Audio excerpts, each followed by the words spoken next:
দেখ দে,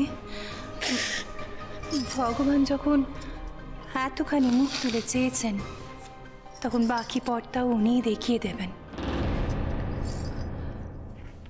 আর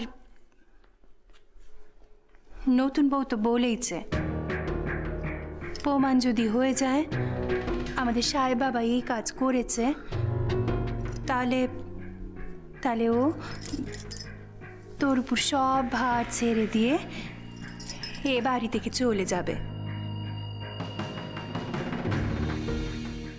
বলেনি নতুন বউ?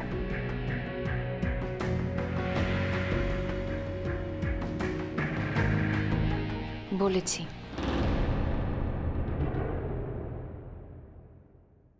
নাথ বউ,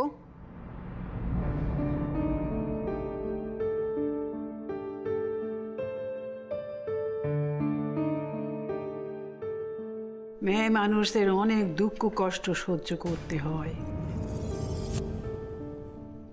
কিন্তু তারা সংসার ছেড়ে চলে যায়নি।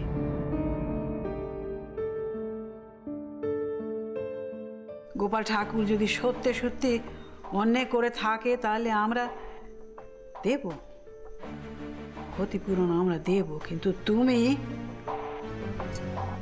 তুমি তোমার সংসার ছেড়ে কোথাও যাবে না।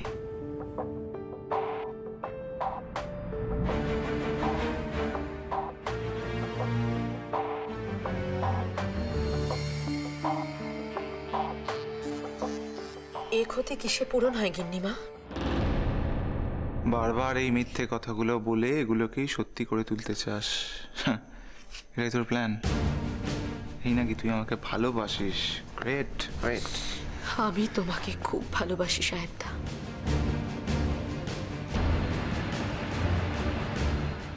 আমি তোমাকে ভালোবাসি বলেই এখনো পর্যন্ত তোমাকে কোনো বিপদে জড়িয়ে দিচ্ছি না।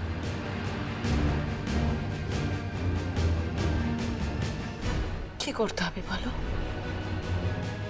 কাগজ পেন আনো, আমি লিখে দিচ্ছি যে আমি কোনো দিনও তোমার উপর কোনো অধিকার প্রয়োগ করব না, কোনো জোর প্রয়োগ করব না। আমি কোনো দিনও আমার সন্তানকে নিয়ে তোমার দরজায় আসবো না।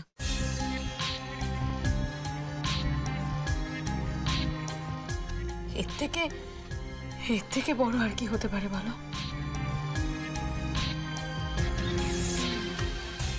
আমার বিরুদ্ধে আনা সমস্ত মিথ্যে অভিযোগ তুলে নে। তুই খুব ভালো করে জানিস এ কাজ আমি করিনি। জানিস না? বল বল।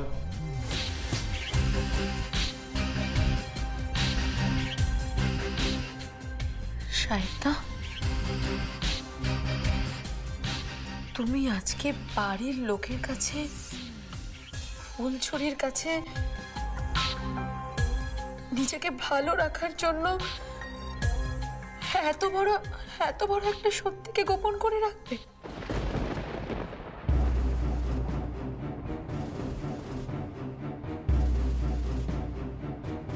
ঠিক আছে,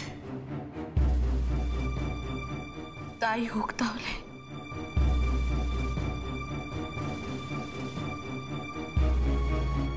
কিন্তু তুই যে এখান থেকে গিয়ে আমাদের ছেলের নামে দোয়াশখানা করে কথা বলবি নে, তার কি মানে? মেজো, কোনো মানে নেই, কোনো মানেই নেই।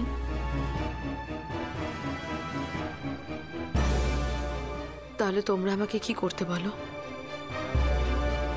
তোমরা আমাকে যা বলবে আমি ঠিক সেটাই করব।